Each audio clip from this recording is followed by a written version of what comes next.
পালাবদলের পর এবার OBC commission বিলের সংশোধনী। এবার ওবিসি সংক্রান্ত জোড়া বিল বিধানসভায় পেশ করবেন অনগ্রসর শ্রেণী কল্যাণ মন্ত্রী গৌরীশঙ্কর ঘোষ।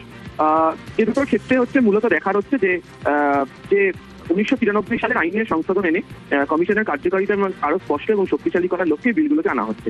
এবং বিলের কতগুলি প্রধান বিষয় রয়েছে, যেমন কমিশনের সদস্য সচিব পদের যোগ্যতার পরিবর্তন, বর্তমান আইনের সদস্য সচিব হিসেবে সেক্রেটারি পদমর্যাদা আধিকারিকের কথা বলা ছিল, সংশোধনীতে তা বলতে জয়েন্ট সেক্রেটারি বা তার ঊর্ধ্বতন পদমর্যাদা আধিকারিককে নিয়োগের সুযোগ রাখা হচ্ছে। কমিশনের সদস্যদের মেয়াদ নির্ধারণ করা হচ্ছে।